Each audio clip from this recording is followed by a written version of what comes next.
my God, Anna, I've got another friend who just asked me to comment on that. De quel réel la littérature est-elle la représentation?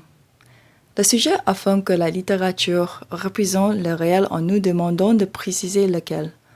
Pourtant, cette exigence suscite un dilemme en suggérant qu'on peut faire un choix entre des options définies et distinctes de la seule et unique réalité et qu'on peut, d'une certaine manière, trancher l'existence. Dans la préface de Pierre et Jean, 1887, Maupassant décrit le moment qui inaugure la littérature. Face à l'impossibilité d'énumérer les multitudes d'incidents qui emplissent notre existence, l'artiste fait son choix, qui est en première attente à la théorie de toute la vérité. Autrement dit, en captant un aspect de l'existence, la littérature n'est rien d'autre qu'une hypothèse sur la réalité. Par l'usage esthétique du langage écrit, tel que les figures des styles, métaphores, épogies, antithèses, etc., le choix de thèmes, des personnages et des événements, et surtout, par contre-coup, ce qui n'est pas représenté dans une œuvre, l'artiste s'efforce de faire vrai la réalité. C'est-à-dire, la littérature ne se porte pas représentative indifférente de la réalité, mais elle est législatrice. Elle nous renvoie à l'essence de la réalité en débarrassant l'excès du quotidien.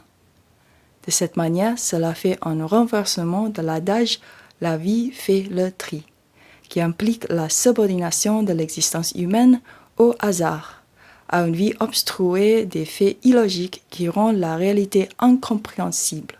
Maupassant désigne l'artiste comme réaliste car en suivant la logique des faits, il donne l'illusion complète du vrai.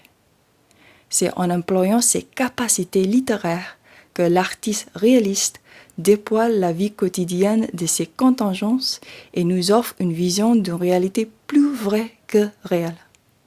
La rupture entre ce qui est vrai par nécessité et ce qui est réel par nature remet en question si l'adhésion de la littérature à la vie implique infailliblement la réalité ou, inversement, si la non-adhésion implique l'illusion.